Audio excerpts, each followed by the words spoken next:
Hey guys, Houston and I are back in our little shed to blind hunt, our shed that we converted into a hunting blind at Mill Creek. And we got a really strong north wind, cold fronts come through. It's not just cold by any means, but it's in the 50s, like 15-mile-an-hour wind. And the deer have already been on their feet. We just got settled in here, but according to the trail cameras on the property, there's been deer moving around for the last hour or so. So we're gonna settle in for the evening and hope a big buck shows up. We've hunted hard for the last 4 days. We didn't hunt yesterday because Houston had a birthday party, but it's been fall break for the last several days, and we've done everything we can to try to get in front of a big buck this week. And we're just playing cat and mouse, but we'll get one lined out eventually. You think? Yeah. Well, me too.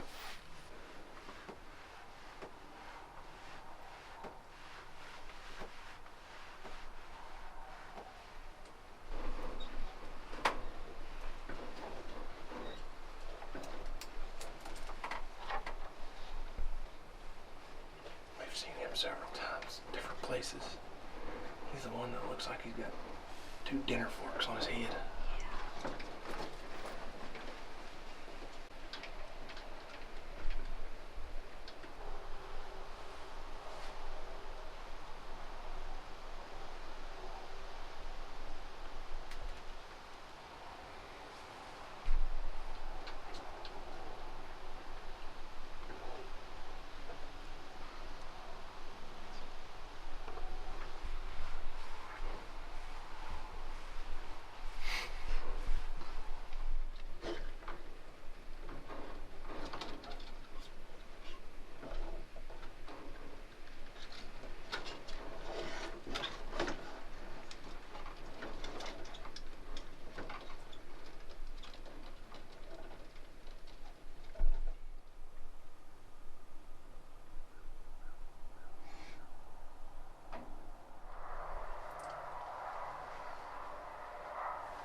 That's a pretty cool sunset.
so excited if you couldn't tell.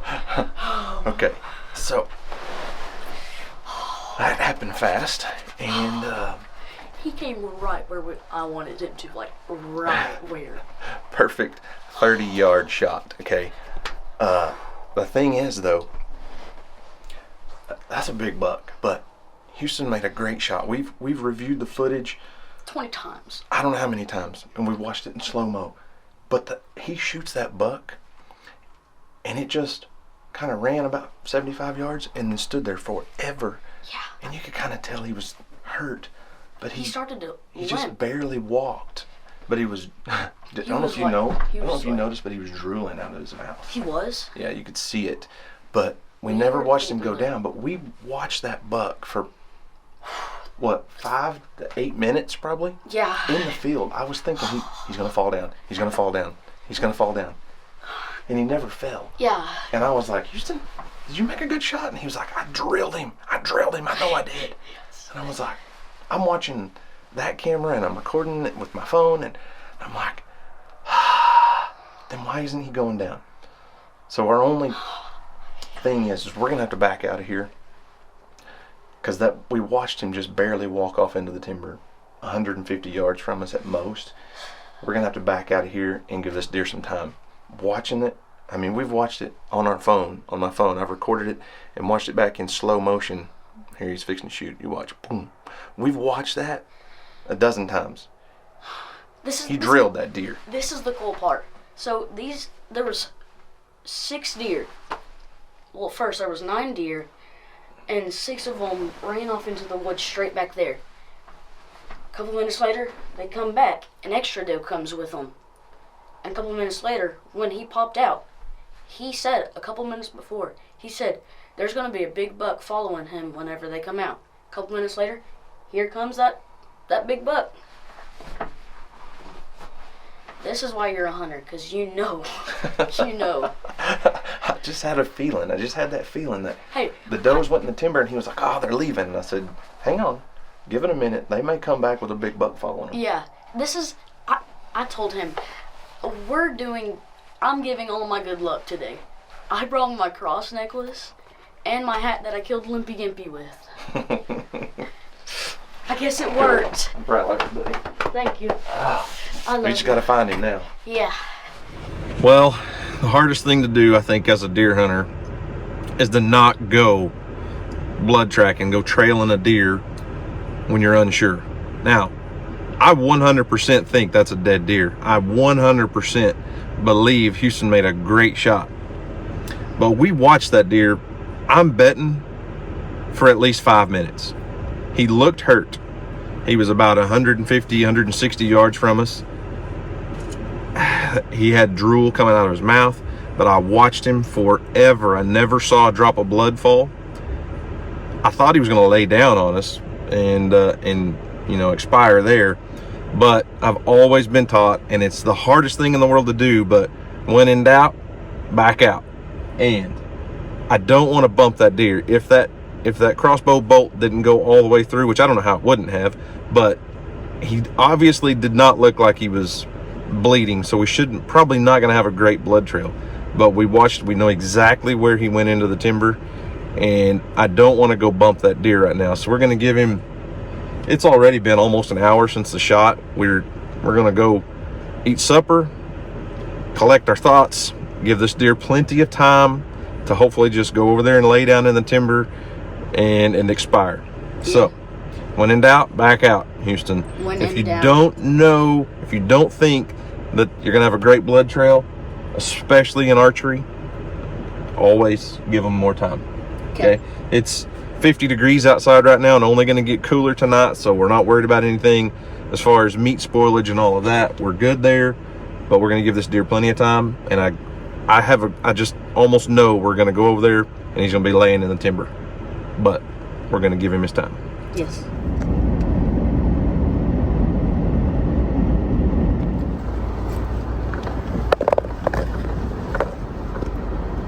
Okay, it is 9:30. We made it back to the scene of the crime, and Houston took a shot on this deer at 7:02 p.m.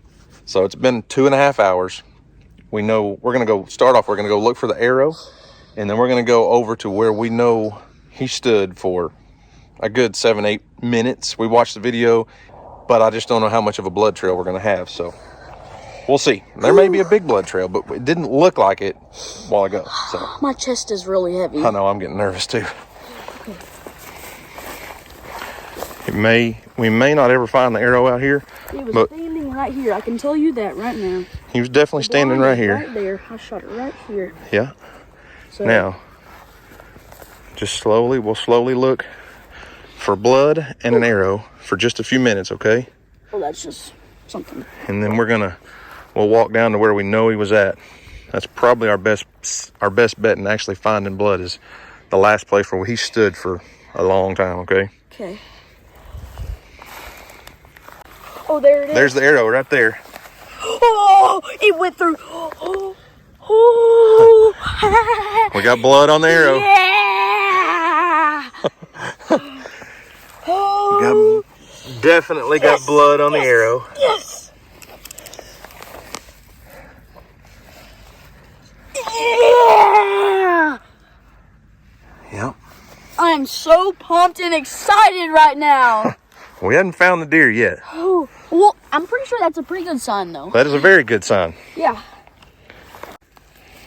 Okay, maybe we should just move out of the way because it's like already. So we haven't even made it to where I was headed to, and we found. Look, right here. Yeah, there's both sides of blood coming out of both sides of the deer. Okay. That's a pretty good sign. So that's a very good sign. Yep. He definitely stopped right there for just a minute. We got to go over here to that little brush pile. Look, there's blood. Okay, there's blood. All right, so let's go to where we know he was at, Houston.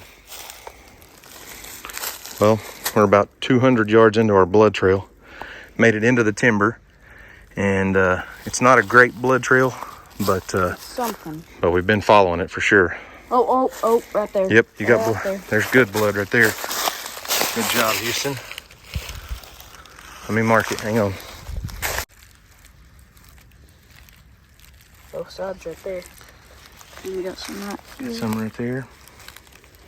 You can see, you can still see saliva.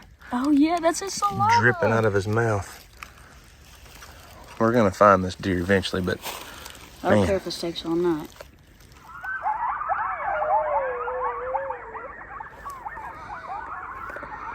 I'm actually like getting kind of scared because they're literally like right there. They're not far at all.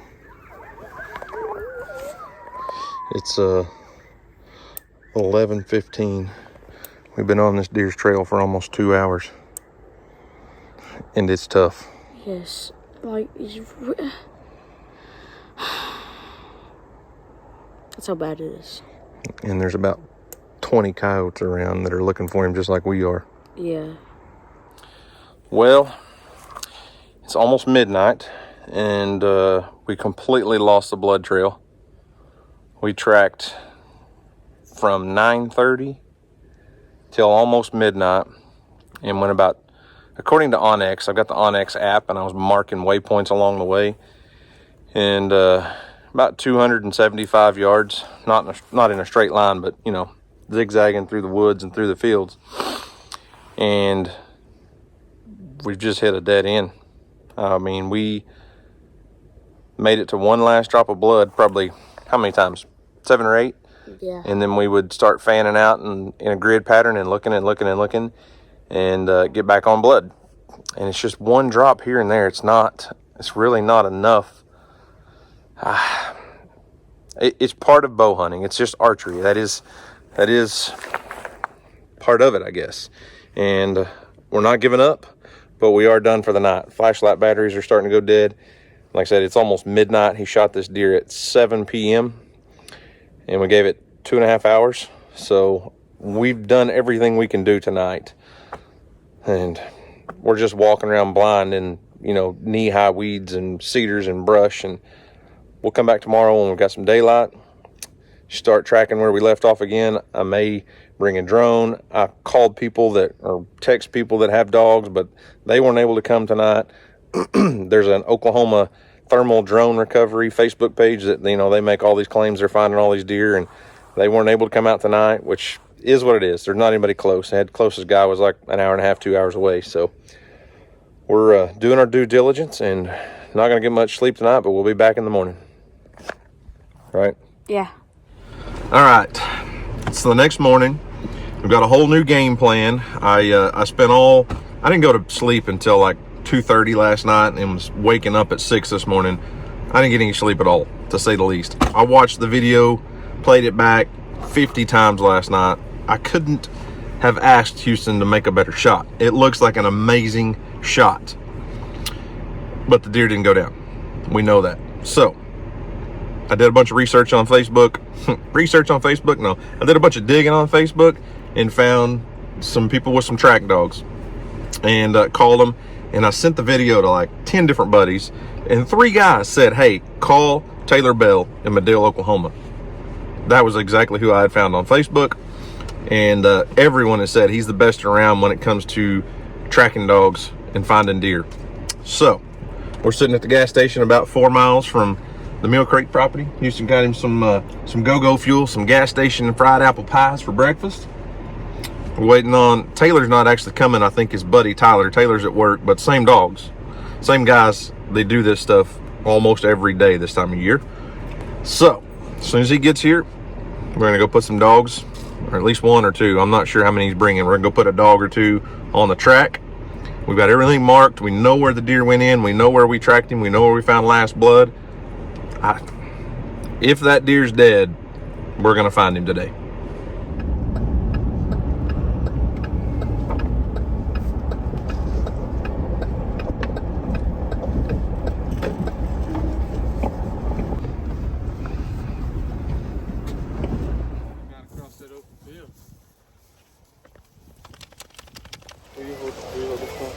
Well, gotta take care of business first, Houston.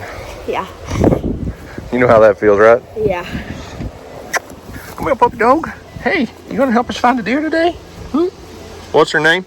Gypsy. Gypsy. I hear that name a lot for dogs. Really? Yeah. Y'all just kind of hang back. Yep. Let her. She can definitely see.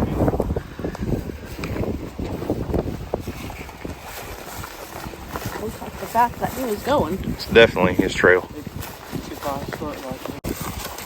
Oh, fell down. Gotta take a break. Yeah, she started to poop on the thing. She is definitely on his track for sure, Houston. Yes, definitely. Should take a break real fast. Yeah, take a break. She acts like. All right, the dog's definitely on the blood trail. So we're gonna start. We started at the arrow, and this dog is step for step where we watched the deer go on video.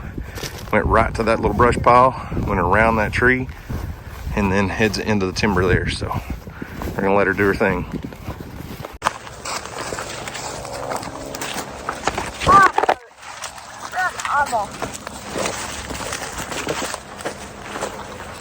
Well, the terrain has changed, to say the least. Come out of the timber, now we're tracking him across a big bare rock hill. I do see a pond down the hill, and we're kind of working generically in the direction of the pond. And I've told Houston for years, when deer die, when they're, when they're bleeding out and they're dying, they tend to go to water. I mean, deer always go to water. If you guys remember a few years ago, when we couldn't find Houston's buck, found it 2 days later with the drone. He was at the creek in the water, or right next to the water. They get thirsty, losing blood, obviously.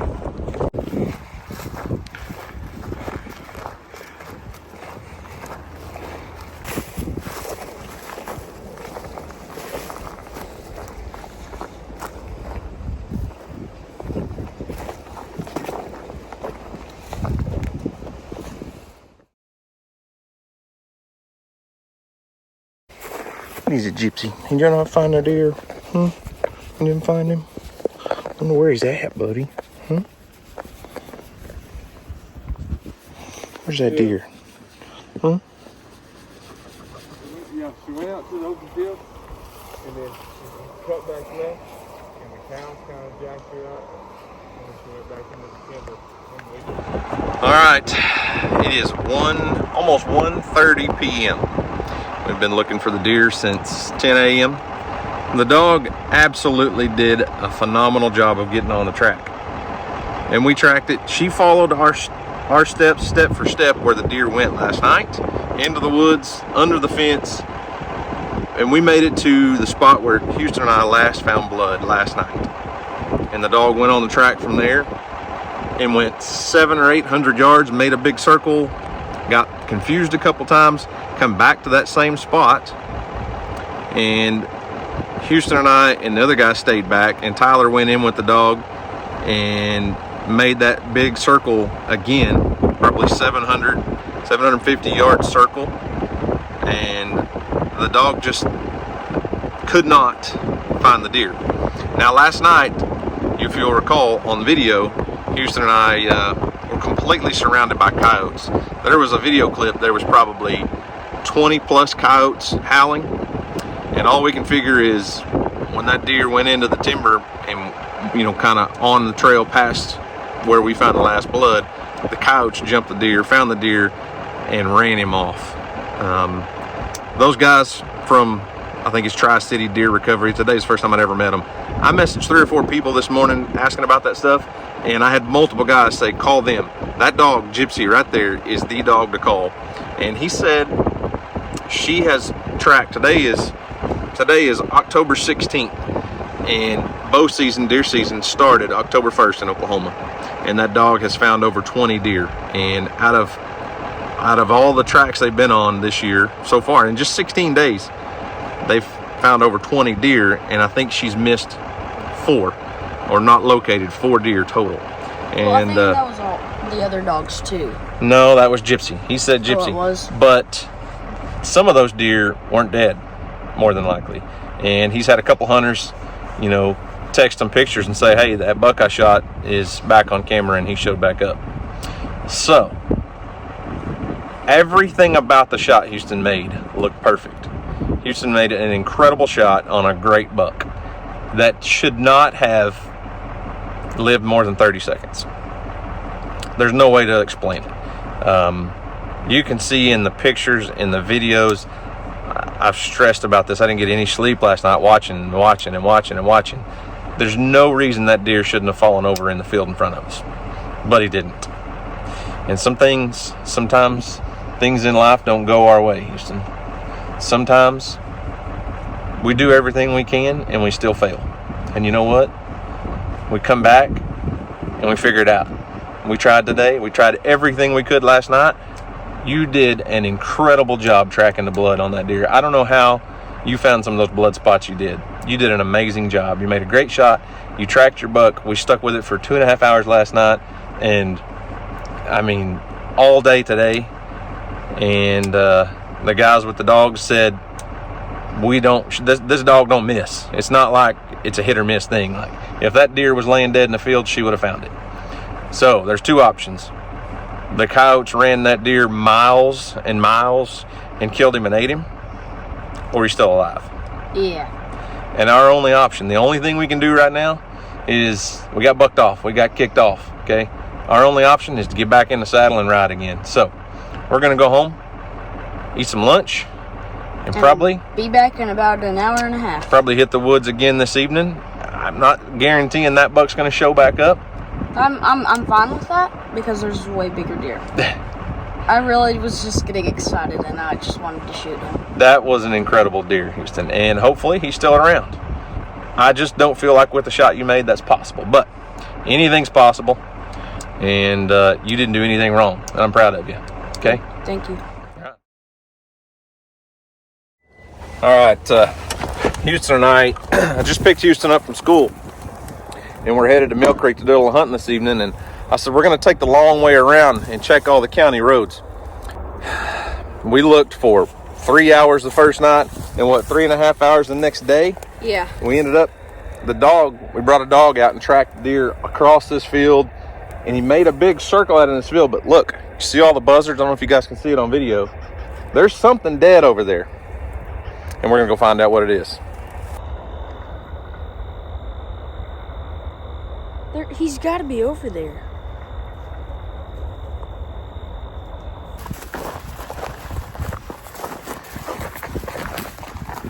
Yeah, we were right here with the dog yesterday morning, and now there's buzzards flying up all over the place. So we shall see. Huh? Oh my goodness. Coyotes got him. Guarantee you. Look. Oh my God. The pond. You remember me telling you he's probably going to go to that water and die in the pond or at the pond? Yeah. It's literally just right over there. You know it? Yeah. I can't show much of that, but there's Houston's buck. What do you think? Let's see what we can do. He's here. I mean, we were right there. We were so close, man. Look, it's not like it's we would have had to step on him, man. Yeah. I mean, we walked right here too. Right through here somewhere. Over there. Well, we found Houston's buck finally. It is 4 p.m. So at 7:02 p.m. it would have been 48 hours that it took us to find this deer. Now, obviously, the coyotes and the buzzards got the best of him, and I hate that because we never want to see an animal go to waste. But at least we know for sure. We know Houston made a shot. He made a good shot. We can see the exit wound, the entrance wound. And he's a 10-point. I have no idea how it took this deer so long to expire, but these things are the toughest animals on the planet, and he put up a good fight. And Houston, all we can do is just tonight say a prayer, thank the Lord for giving us the opportunity to chase these magnificent animals. I don't want to see any animal suffer, and I don't want to see this end if we can help it. Okay, I love chasing these animals. I have so much respect for these animals, and this is not what I want to see, but we have closure, and we know you did your job, we did our job. We're here 2 days later, and the buzzards told us where he was at. Yes. So, and let me remind y'all, me and him were talking in the car today. I got my report cards, straight A's. I said, Dad, I think Jesus is going to bless us today with something. Whether or not we find that deer or we kill that big giant one. He said that on the way out here. That's what I said. So we're going to go ahead and burn one of Houston's tags. I'll check this deer in just like we harvest him, for right after he was shot, so that everything's done legally. We will tag this buck, but in Oklahoma you get 2 bucks. There's some different regulations and different rules, but Houston is eligible for 1 more buck this season. 1 more. So we're gonna get this guy out of here, get him tagged, get online on Oklahoma Wildlife Department's website, purchase another buck tag for Houston, because we've got some big deer coming in on camera, and there was one there last night, and we were in the wrong spot. Big. Remember the 3 bigs? 3 bigs, which is the big one. Big buck. All right, let's get this guy out of here and go hunting. Yeah.